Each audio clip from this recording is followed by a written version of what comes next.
Welcome to the deep dive. Today we're looking at something pretty universal, actually.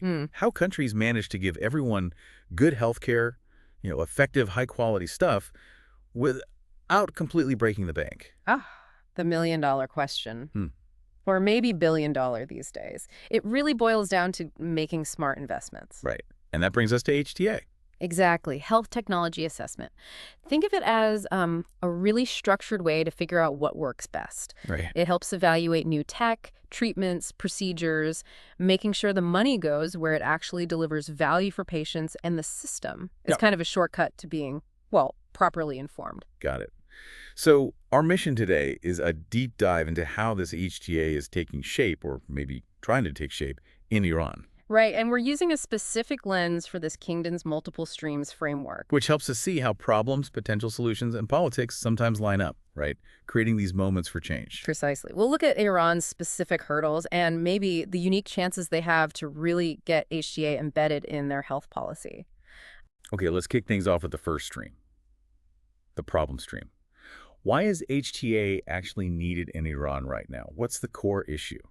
Well, the thing is, despite, lots of talk in academic circles for years, HTA isn't really formally part of the health policy machinery. And why is that such a big deal there? It's critical because Iran's system is grappling with some serious challenges. Costs are rising fast, especially for imported tech. And there are these sort of underlying inefficiencies in the whole system. People involved in the studies we looked at pointed this out. What do they say specifically? Well, a key thing was that just spending more on fancy technology doesn't automatically mean better health for people. Right, that makes sense. And they got feedback, direct feedback from hospitals saying, look, we have these really expensive machines. Yeah. And they're either not used enough or, honestly, they just don't deliver the benefits they were supposed to. It's sheer waste.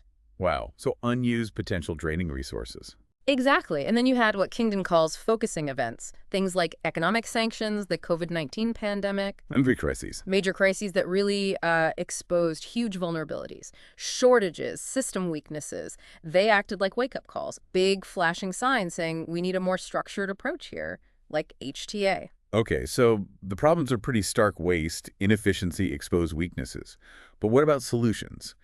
Does Iran have the tools? Let's talk about the policy stream. Yeah, this is interesting because technically speaking, HTA is definitely feasible in Iran. The capability is there. How so? They have existing infrastructure, within universities, research centers, there's expertise.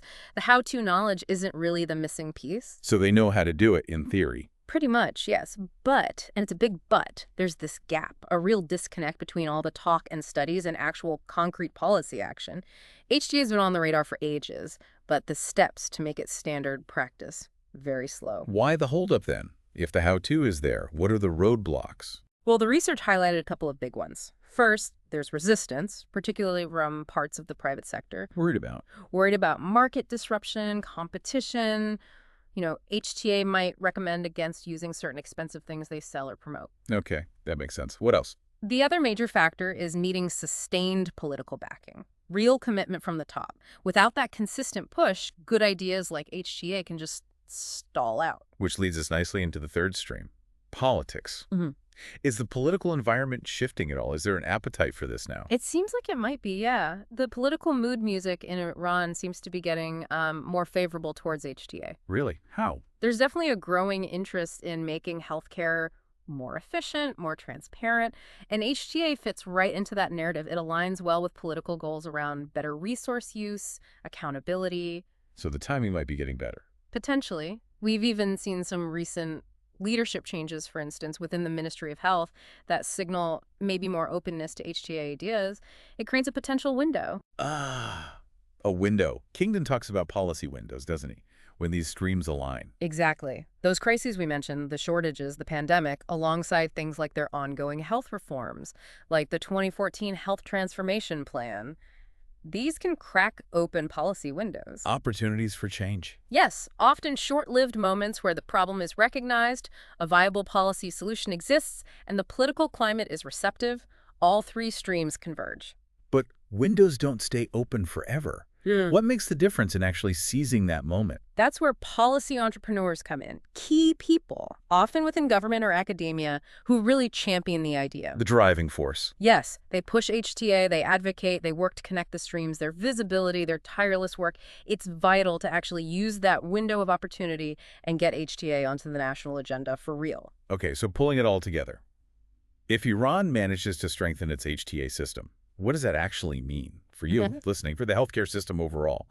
Well, for you, the individual, it ideally means you benefit from healthcare that's proven to work and is cost effective. Yeah. That should lead to better access, better quality care, and maybe greater fairness, greater health equity, especially for people who are often underserved. And for the system itself? It means using resources much more smartly, cutting down on that waste and inefficiency we talked about, making the whole system more financially sustainable in the long run. And for policymaking in general? It fosters decisions based on evidence, making the whole process more transparent. That can build public trust, and it helps align Iran's health policies with what's considered best practice globally. You know, this deep dive really underscores something important.